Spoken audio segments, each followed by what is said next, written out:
Hadis rutinan bulanan kita masih di dalam bab berkaitan dengan arkanus sholat, rukun sholat ataupun rukun sholat, fardu sholat. Rukun ataupun fardu sholat, di sini dikatakan ada 13 rukun. Di dalam kitab yang lain ataupun mungkin kita pernah mendengarkan ada ustaz yang lain atau kiai yang lain atau kita mendengarkan ceramah kajian, ada yang mengatakan rukun sholat atau rukun sholat itu ada 17. Nah, semuanya sama. Cuman ulama-ulama kenapa ada perbedaan antara arkanus sholat, ada mengatakan 13 rukun, ada mengatakan 17 rukun. Karena ada di antara rukun-rukun sholat yang di situ terdapat adanya tumaninah. Ya.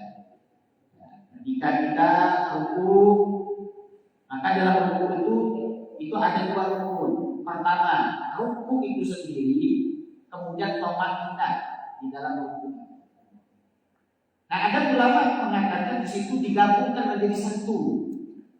Yang di situ ada 2 rukun. Ada di antara mereka ulama di situ memisahkan. Ya. Pertama rukun itu sendiri satu rukun, kemudian tumaninahnya rukun yang lainnya.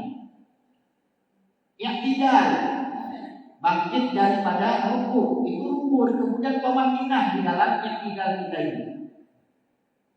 Nah, sini juga sama. Ada ulama mengatakan di sini satu rukun yang tidak dengan tumaninahnya.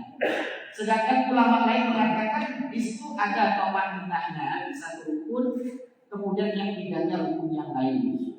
Begitu juga kita sujud. Ya, duduk antara sujud. Nah, sehingga perbedaannya di situ. Jadi semuanya benar. Kalau ada yang menyampaikan kita dapatkan mengatakan rukun sholat ada 13 atau 17, itu semuanya benar, namun perbedaannya di situ antara menggabungkan ya rukun sholat dengan rukun tumaninah, kemudian dan memisahkan antara rukun sholat dengan yang di situ ada tumaninahnya. Dan beberapa bulan yang telah lewat kita sempat sudah menjelaskan ya, dari rukun yang pertama, dari mulai ya, niatnya kita, kemudian rukun takbiratul ihram ya. Kemudian kita masuk kepada rukun yang selanjutnya yaitu qiraatul Fatihah, membaca Fatihah. Nah, Fatihah ini ya, sebagaimana di dalam ya, Al-Qur'an kita dapatkan tertera di dalam Al-Qur'an tersebut ada 10 ayat, ada 7 ayat ya, dalam surah Al-Fatihah ini. Ini dalam mazhab kita Imam Syafi'i dan juga mazhab Abu Hanifah, Ahmad bin Hanbal, bahwasanya surah Fatihah itu terdapat ada 7 ayat. Dalam mazhab ya Maliki, ayat Fatihah itu sama, ada 7, tapi perbedaannya ada karena dia tidak memasukkan bismillah. Nah, jadi rukun sholat itu termasuk rukun sholat itu qiraatul Fatihah bi basmalah. Membaca Fatihah dengan bismillah. Jadi bismillah itu termasuk daripada ayat Fatihah. Artinya ketika seseorang meninggalkan bismillahnya di dalam bacaan surah Al-Fatihahnya, maka sholatnya tidak sah. Tidak sah. Tapi ada orang mengatakan di Mekah itu tidak baca bismillah imamnya. Di Madinah juga tidak baca bismillah imamnya. Di dalam sholat jari itu langsung baca alhamdulillahirabbil alamin. Tidak terdengar. Sebenarnya bukan tidak membaca, tapi mereka tidak menjaharkan bacaan bismillahnya. Yang mereka jaharkan para imam tersebut bacaan alhamdulillah. Nah, jadi di dalam mazhab kita Imam Syafi'i ya, bismillah itu termasuk ayat Fatihah. Di dalam sholat-sholat jahriyah seperti kita sholat maghrib, sholat isya, sholat subuh itu namanya sholat yang disunahkan kita mengeraskan suara. Baik kita sholat menjadi imam ataupun kita sholat sendirian. Yang tiga waktu sholat tersebut disunahkan kita untuk mengeraskan, mengangkatkan suara kita di dalam bacaan-bacaan yang ditentukan.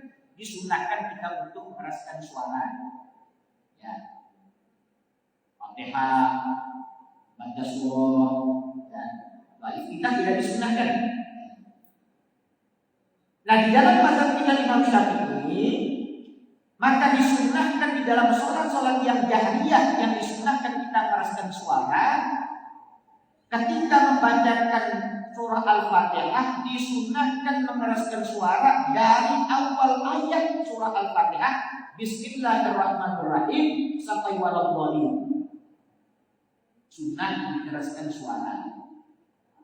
Jadi kalau jadi imam dalam sholat maghrib, isya, subuh, jadi mulai Bismillahirrahmanirrahim, mulai disunahkan. Nah sedangkan mazhab yang lainnya seperti di Mekah, di Masjid Haram, di Masjid Nabawi, mungkin kita pernah umroh, kita haji. Di situ kita tidak mendengarkan dalam sholat maghrib, sholat isya, sholat subuh, imam yang ada di sana mereka mengeraskan suara seperti di masjid-masjid kita. Ya. Kalau di masjid kita kan langsung Bismillah dikeraskan. Nah di sana mereka, karena mereka bermadhab daripada mengikut pendapat Hambali atau Abu Hanifah, menurut dua imam ini, ya Bismillah itu termasuk daripada Al-Quran dan termasuk ayat daripada ayat surah Al-Fatihah. Namun memang tidak disunahkan mengeraskan suara ketika membaca Bismillahnya di dalam sholat jahriyah. Yang disunahkan mengeraskan suara dalam surah Al-Fatihah itu dari bacaan Alhamdulillah. Jadi kalau kita dengarkan di Masjid Haram, Nabawi, para imam itu dalam sholat jahriyahnya, baik maghrib, isya, subuhnya, ya mereka langsung Alhamdulillahirabbil alamin. Tidak terdengar baca Bismillahnya, tapi mereka membaca Bismillah cuma siriyah. Artinya mereka bacakan tapi hanya mereka baca mendengarkan diri mereka sendiri, tidak dikeraskan, diangkatkan suara ketika baca Bismillahnya. Jadi bukan mereka tidak baca Bismillah, mereka membaca tapi tidak diangkatkan suara ketika baca Bismillahnya. Yang mereka keraskan suaranya ketika baca Alhamdulillah dalam surah Al-Fatihah di waktu-waktu sholat yang dijaharkan. Jadi Fatihah ini termasuk rukun daripada rukun sholat, termasuklah bil basmalah, termasuk surah Fatihah tersebut adalah termasuk bacaan Bismillahirrahmanirrahim. Jadi masuk di situ. Biqiyami kulli rak'atin, dan Fatihah ini wajib dibacakan setiap rakaat dalam sholat kita. Baik itu sholat fardu, baik itu sholat sunnah, baik itu seorang menjadi imam ataupun kita menjadi makmum. Walaupun seorang makmum tersebut dia mendengarkan bacaan Fatihahnya si imam dalam sholat jahriyah, tetap bagi makmum dia wajib membacakan Fatihah. Jadi Fatihah yang imam bacakan adalah Fatihah untuk imamnya. Setelah imam membacakan Fatihah, waladhdallin, nah di situ kita sebagai makmum untuk membacakan Fatihahnya, kita imam membacakan surah. Jadi tidak bisa, misalnya karena kita mendengarkan bacaan Fatihahnya si imam lantaran cukup sudah kita, ya, sholatnya kita maghrib tadi umpamanya cukup dengan bacaan Fatihahnya si imam, lantaran kita tidak membacakan Fatihah, tidak sah sholat kita. Jadi di dalam sholat berjamaah wajib membaca Fatihah, baik itu jahriyahnya, ya, secara terang-terangan dia mendengar secara jelas bacaan Fatihahnya si imam, maka tetap wajib bagi seorang makmum tersebut dia untuk membacakan Fatihahnya. Tidak bisa ditanggung oleh imam bacaan Fatihah si makmum. Kecuali kalau seorang masbuk. Nah, kalau orang masbuk, Fatihahnya bisa ditanggung imam. Ketika kita datang, ini imam sudah membacakan surah. Begitu kita takbir Allahu Akbar, baru 1 ayat 2 ayat kita baca Fatihah, lantaran imam langsung ruku. Nah, kita langsung ikut ruku. Nah, Fatihah kita baru 2 ayat tadi tidak sampai waladhdallin, maka Fatihahnya si makmum yang masbuk semacam ini, Fatihahnya itu ditanggung oleh imam kalau imamnya ahli tahammul. Kalau imam itu memang dia adalah orang yang sanggup dan mampu bisa menanggungkan akan Fatihahnya si makmum tersebut. Apa maksudnya imam ahli tahammul itu? Artinya imam ini memang bacaan Fatihahnya bagus.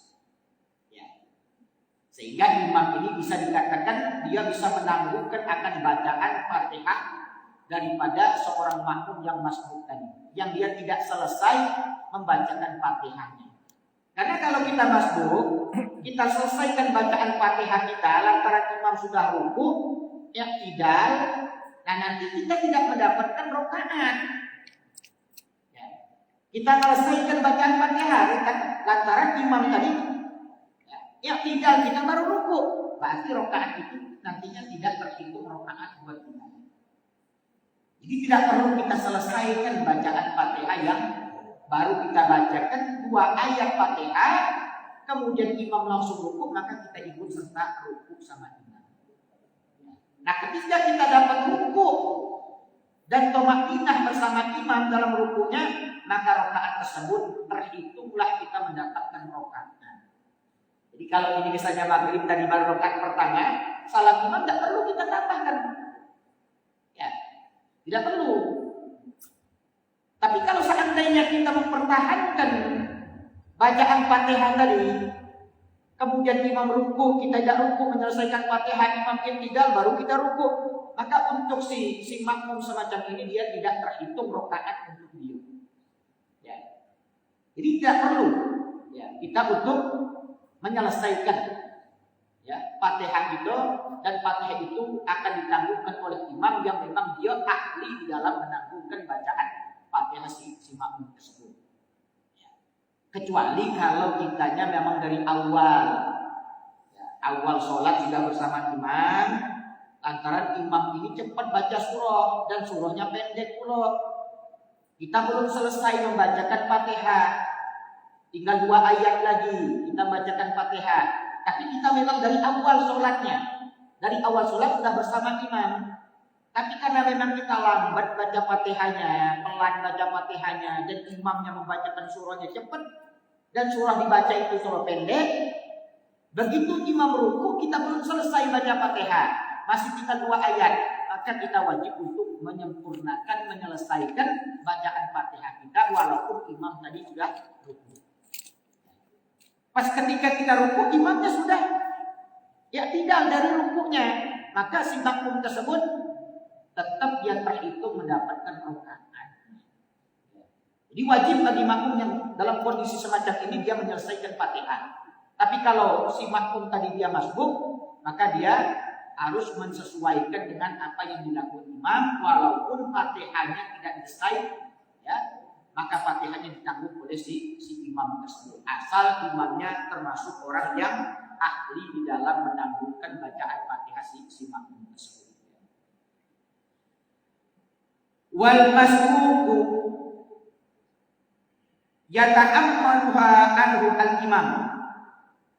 Sedangkan seorang masbuk menanggungkan akan bacaan Fatihahnya seorang masbuk itu oleh seimam.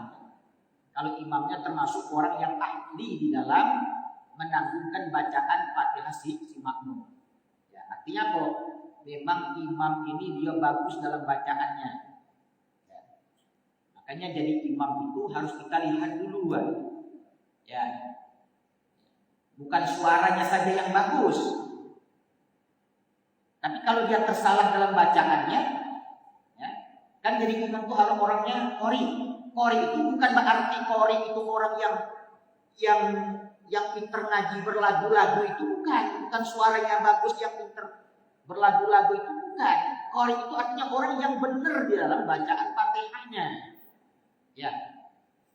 Makhraj hurufnya, tajwidnya, panjang pendeknya, bahkan tasdidnya. Ya. Itu juga mempengaruhkan. Karena kalau tidak ditasdidkan, berarti dia menggugurkan huruf di dalam bacaan Fatihah tersebut. Iyyaka Ar-Rahman, ada tasdidnya dalam roh-rohnya itu. Iyyaka, ya-nya ada tasdidnya. Jadi kalau dia bacakan Ar-Rahman, iyyaka, tanpa ada tasdidnya di situ dia membacakannya, berarti dia menggugurkan, menghilangkan satu huruf dalam bacaan tersebut. Jadi huruf yang bertasdid itu hitungan 2. Jadi kalau rohnya bertasdid, berarti roh itu dihitungkan 2. Ar-Rahman. Jadi harus kita nampakkan tasdid. Iyyaka. Waladdallin. Lamnya bertasdid. Ya. Kemudian juga makhraj hurufnya. Makhraj huruf itu artinya tempat keluarnya, letak huruf ketika kita melapaskan huruf tersebut. Ya. Bo, beda dengan dal. Gair magdu. Dal itu bu, bot. Gair magdu, bu. Beda dal dengan bot. Itu akan mempengaruhi. Ya. Ini sering kadang-kadang kita dengarkan. Ya. Gairil magdu, bu. Jadi dot itu bukan waladhdallinnya saja. Gairil magdu itu huruf dot, bukan dal itu. Ya. Gin beda dengan kha. Ya. Magdu, wa gin, magdu, bu, bukan magdu, dal. Ya. Siratal mustaqim, qaf bukan dengan kaf. Ya. Ihdinas sirat, shad bukan ihdinas sirat. Bukan juga ihdinas sirat. Ya. Shad beda. Sirat, sirat beda dengan syirat. Itu merubahkan makna. Ya. Nah, kalau ada di antara kita yang bagus, maka dialah yang berhak tadi untuk menjadi imam. Ya. Tapi kalau di antara kita ini semuanya, umpamanya ada yang satunya kurang sempurna menyebutkan roh, ada satunya kurang bagus menyebutkan, ya, masih boleh untuk berikutan. Tapi kalau memang ada orang yang memang dia bagus dalam bacaannya, maka dialah yang paling berhak untuk menjadi imam tersebut. Ya. Walaupun mungkin dalam segi usianya dia, ya, di bawah kita usia umurnya umpamanya. Ya. Bahkan anak-anak pun kalau dia sudah balik, dia bagus, banyak hafal Qur'annya, bacaan bagus, maka dia yang paling berhak. Walaupun usia kita ini mungkin, maaf ini usianya kita 40 tahun. Ini anak umpamanya usianya 15 tahun umpamanya. Pondok, bacaannya bagus, ya. Tajwidnya bagus, makhraj huruf bagus, maka dia yang berhak untuk menjadi imam tersebut. Walaupun dia belum kawin. Itu kadang-kadang orang kampung itu, ya, orang-orang dari dusun itu kalau belum kawin tidak boleh jadi imam, Pak. Tidak boleh jadi imam kalau belum kawin. Ya, tidak tahu apa alasan mereka ini. Ya, mungkin ya kalau kita paling abdolnya kan memang kalau paling abdolnya mungkin, ya. Karena kalau bacaannya ada satunya orang masih bujang, satunya orang sudah kawin, kalau dia bagus bacaan kedua-duanya, yang masih bujang bacaannya bagus, makhraj hurufnya, tajwidnya ini, yang kawin juga sama, maka abdol yang kawin dulu, yang maju jadi imamnya. Ya. Tapi kalau yang kawin tadi paham kita umpamanya bacaannya berantakan, tidak bagus. Yang ini pemuda ini bacaannya bagus, makhraj tajwidnya, maka dia yang berhak untuk menjadi imam. Dia yang berhak menjadi imam. Jadi Qari di situ bukan artinya orang yang melakukan Al-Quran dengan suara nadanya, bukan, tapi maksudnya adalah orang yang benar dalam bacaan, ya, dalam tajwidnya, makhraj hurufnya, itu yang berhak menjadi imam tersebut.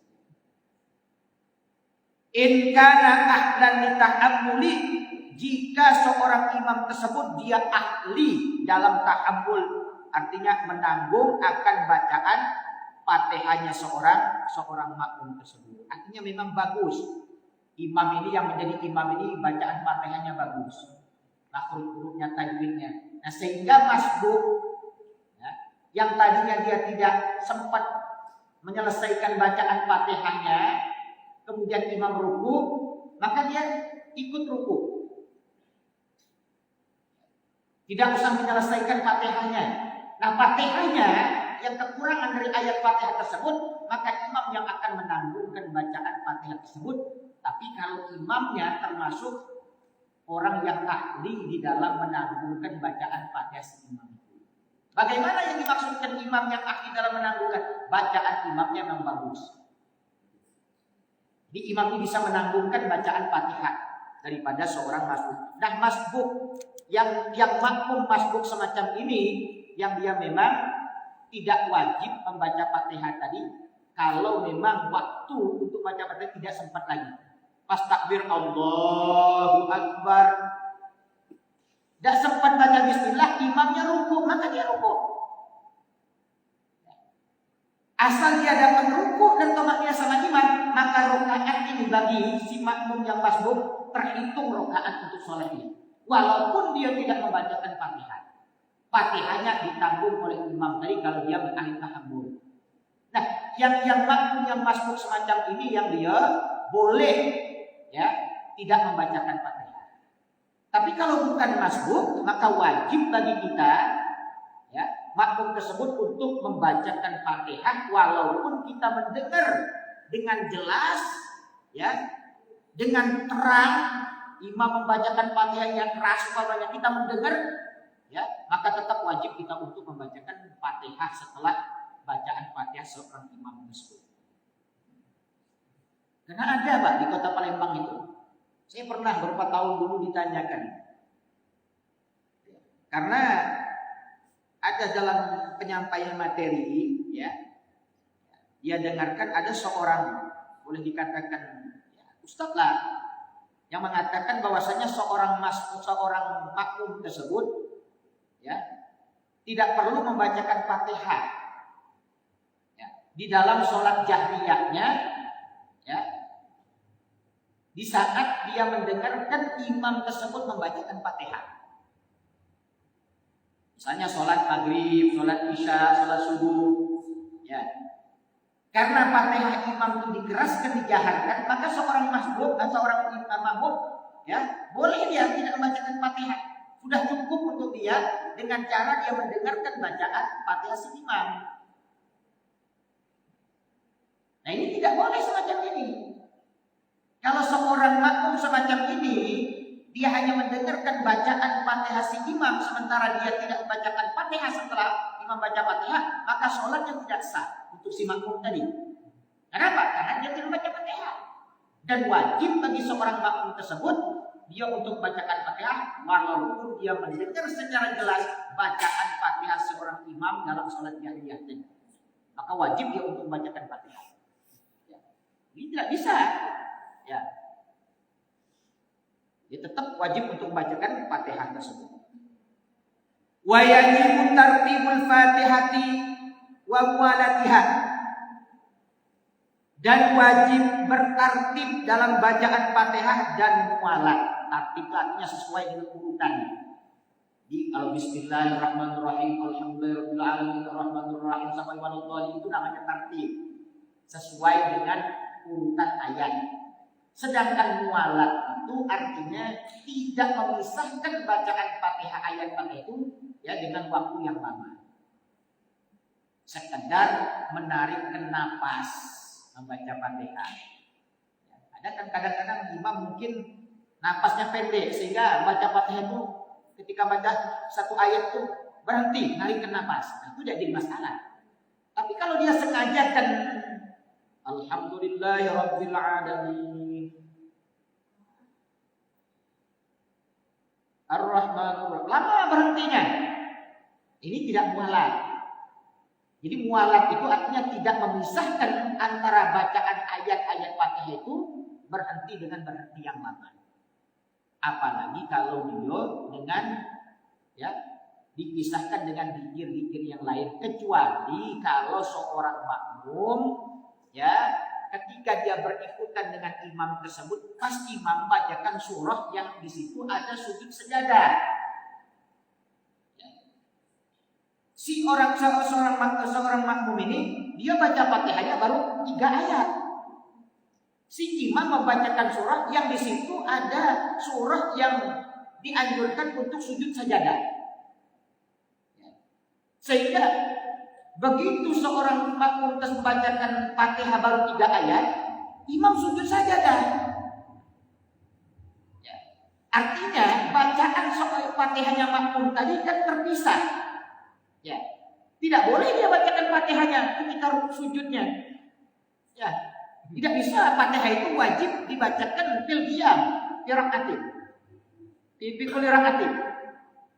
Di waktu berdiri dalam setiap rakaat, kecuali kalau orang tidak mampu untuk berdiri dalam sholatnya, maka boleh dia baca Fatihah dulu. Atau sholatnya berbalik, maka boleh dia. Itu yang boleh memisahkan. Kita sholat jadi makmum, membaca Fatihah baru 3 ayat. Imam tadi membacakan surah yang di situ ada surah yang dianjurkan sujud sajadah. Begitu seorang imam tadi membacakan surah itu, dia langsung sujud sajadah. Sedangkan kita Fatihah baru 3 ayat, maka wajib kita ikut imam sujud. Fatihah jangan kita bacakan, ketika sujudnya bacaan sujud sajadah. Nah begitu imamnya nantinya bangkit berdiri, baru kita meneruskan bacaan Fatihah.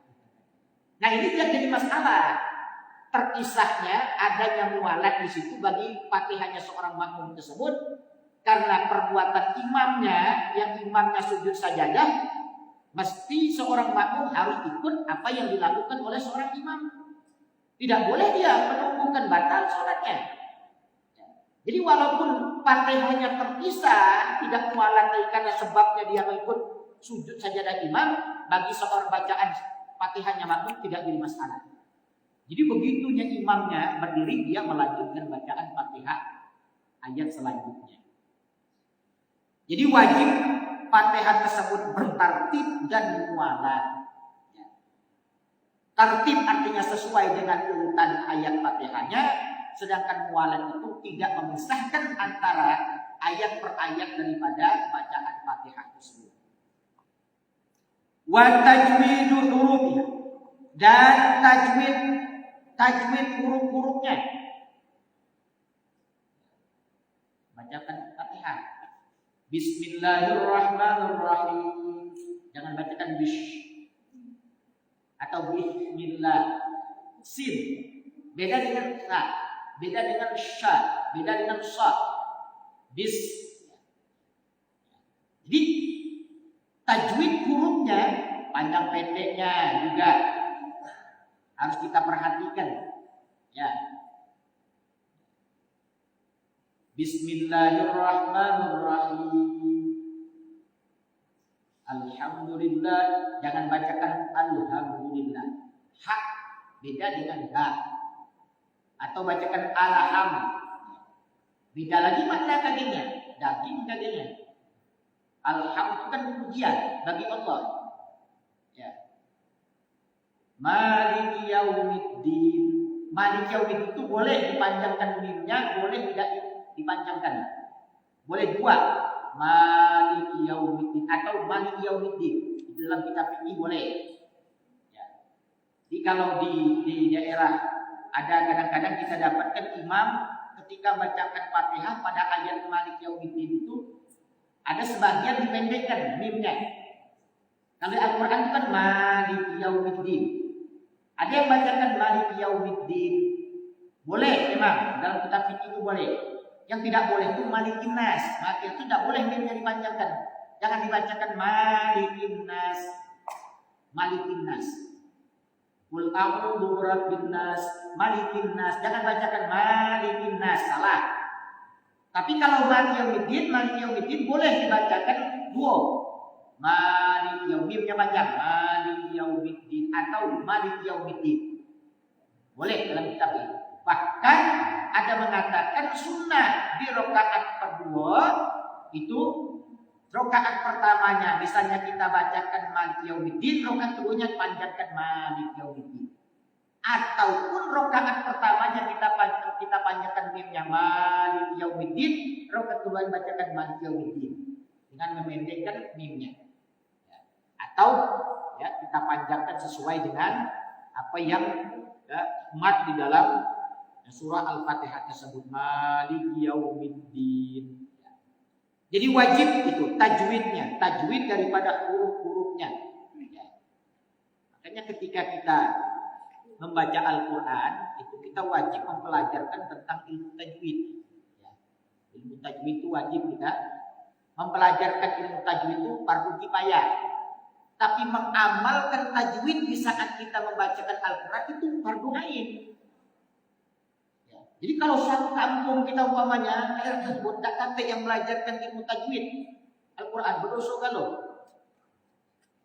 Tapi kalau ada satu yang mempelajari memperdalamkan, maka yang lainnya terlepas. Nah, ketika kita membacakan Al-Quran, ketika kita sholat, maka wajib kita mempraktekkan ilmu tajwid itu ketika kita membacakan Al-Quran itu fardu ain. Dia harus kita pelajari. Usaha, jangan sampai kita tidak usaha sama sekali. Apalagi Fatihah dalam sholat itu, kalau Fatihah kita tidak sah, maka sholat kita tidak sah karena rukun. Karena banyak mahab kita ini kadang-kadang hafal Fatihahnya itu ya dari hafalan kita ini baca Fatihahnya. Kalau dari hafalan anak TK itu hafal Fatihah, anak-anak kecil-kecil itu ya TK itu sudah mereka dah hafal, tapi kan tidak benar, belum tentu benar deh. Kita ini kadang-kadang Fatihah itu hafalnya dari semenjak kecil gitu. Tapi bacaan Fatihah itu tidak didengarkan oleh orang yang memang dia benar dalam bacaannya. Benar nggak bacaan Fatihah itu? Sehingga dari kecilnya kita baca Fatihah itulah salah-salah. Kenapa? Karena hafalan. Bukan secara kita melihatkan bagaimana hurufnya, panjang pendeknya, atau tajwid atau bagaimananya. Sehingga banyak tersalah di dalam bacaan-bacaan Fatihah itu.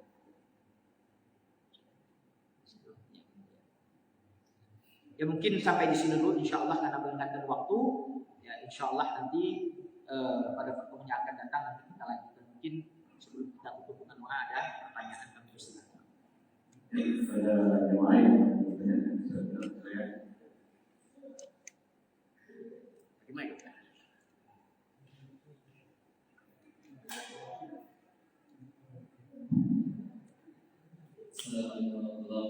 Waalaikumsalam.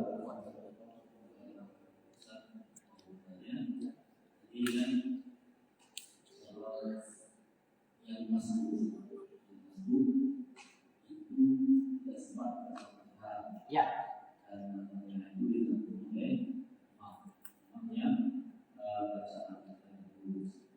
Bagaimana kalau tahu orang ini pekerjaannya semua gitu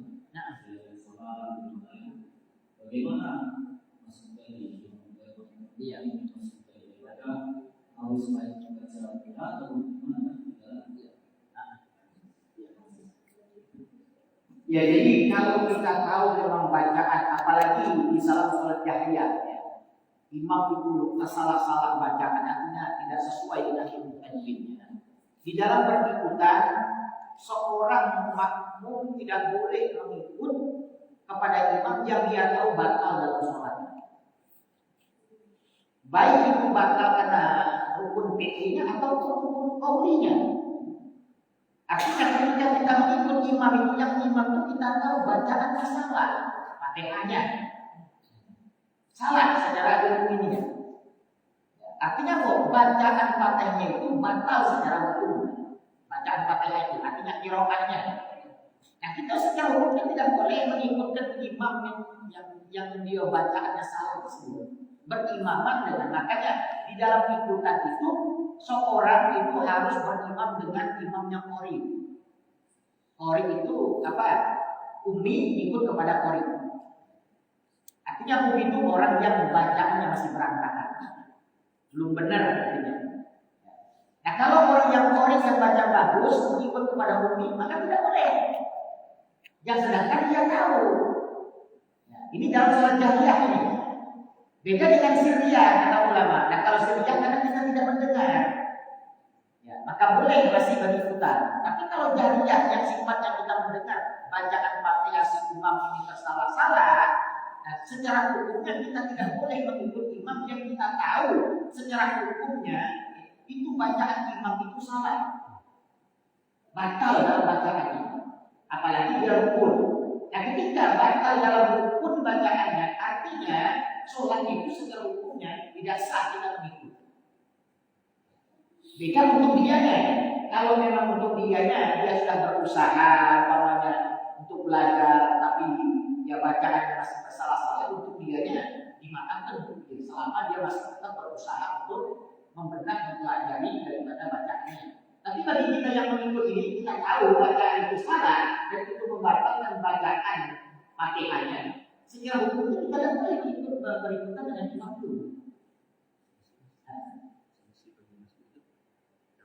Kalau dia tahu bacaan itu, dia harus memperoleh secara hukum. Karena dia ikut sholatnya tidak sah. Karena dia tahu imam itu salah dalam bacaannya. Jadi dia harus memperoleh. Nah, mubarakah itu tidak pasti kita harus beda dengan cara gerak-geriknya rukun 35. Karena kalau itu kan selalu mencolok kita. Artinya kita mubarakah tidak untuk imam yang tersalah dalam bacaannya, tapi kita tetap menyesuaikan dalam gerak-geriknya. Nah, misalnya kalau imam rukun, ya kita mungkin ada kalimat rukunnya. Misalnya kalau kita baca Fatihah sudah selesai, imamnya belum juga, pokoknya kita tambahkan baca surah. Boleh. Padahal kita ini secara ilmiah tidak untuk imam lagi, karena kita tahu imam itu salah dalam bacaannya. Secara hukumnya tidak boleh ikut. Tapi kalau kita mufarakah, kita tunjukkan beda, misalnya kita hukum imam hukum, kenapa ini sudah hukum dulu kan itu kan terlalu ini kan orang lain akan ini. Jadi harus menyesuaikan. Jadi kalau kita baca Fatihah imamnya ini belum hukum, kita boleh membacakan surah. Agar nantinya tidak terlalu mencolok ya bahwasanya kita ini secara ini sudah memang keluar dari bentuk imam, tapi supaya jamaah yang lainnya tidak mencolok kita ini sholat sendirian, jadi kita harus sesuaikan. Jadi ketika imam rukuk nanti kita mungkin di rukuknya. Kalau kita bisa baca Fatihah dia belum rukuk, kita bisa menambahkan surah, boleh. Kalau kita tetap ngikut, sholat kita justru tidak sah. Karena imamnya batal secara rukunnya, rukun qaulinya. Ya, niatnya mufarakah. Jadi ketika kita tahu imam itu salah, apalagi rukun di situ kan. Nah, kalau kita mengikut imam yang salah, sholat kita makmum yang batal. Jadi kita niatnya bagaimana? Mufarakah. Mufarakah ketika sudah kita keluar imam, artinya niatnya kita mufarakah sudah memisah daripada mengikut imam. Tapi secara prakteknya tadi supaya tidak mencolok tadi, kita harus menyesuaikan dengan gerak-gerik imam. Ada lagi masih ada waktu sedikit, sekitar 6 menit masih ada. Jadi soalnya dimasukkan begini. Kadang kita yang baca tulis bagus itu ada yang baca tulis bagusnya telat. Nah, sehingga di barisan pertama datang itu yang paling bagus dia tuh lah, dia harus dimajukan. nah ini tidak boleh semacam itu. Jadi kalau memang kita yang memang bagus bacaannya, tidak boleh, kita harus menghindari sehingga kita memberikan kesempatan yang tidak bagus menjadi imam. Itu bahkan kita yang berdosa. Nah, buat yang memang tidak bagus ini untuk dia dimaafkan selama dia tetap berusaha untuk membaguskan bacaannya. Untuk dia tidak masalah. Tapi kalau jadi imam jangan, kalau masih ada yang bagus. Kecuali kalau kita sama kita ini umpamanya memang semuanya tidak ada yang bagus. Yang satu ini mungkin kurang bacaan yang hurufnya ini. Ya, tapi tidak mencolok dan masih ada lah ibaratkan itu walaupun dia tidak jelas tapi bisa membedakan. Misalnya ada kan orang katanya roh itu susah kadang-kadang. Nah, kalau tidak ada getaran roh sama sekali itu tidak boleh. Tapi kalau masih ada tapi dia tidak fase, nah ini masih boleh kita berikutan yang seperti kita ini yang dalam pembacaannya masih semuanya boleh dikatakan ini masih boleh berimaman. Tapi kalau ada yang bagus tadi, bahkan dia menghindar untuk menjadi imam, ya, itu tidak boleh. Pastinya dia harus menjadi imam. Bahkan dia nantinya akan berdosanya karena dia bagus, sebenarnya dia yang pantas menjadi imam, tapi dia tidak galak. Alhamdulillah, ada lagi kalau tidak ada kita cukupkan dalam tempat kita punya pemahaman karena stok-stok yang bacaan bagus ini ada nanti bisa kita jawabkan, bisa dibuatkan. Tapi ini ilmu yang luar biasa, ilmu yang luar biasa bagi kami.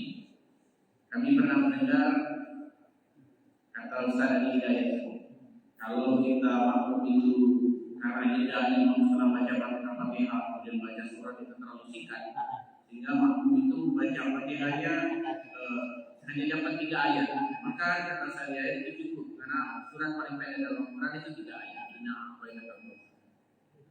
Baik, begitu karena sudah masuk Isya. Alhamdulillah luar biasa dan ini bermanfaat bagi kita dan menjadi berkahan. Kita tutup dengan nafas alhamdulillah. Alhamdulillah dan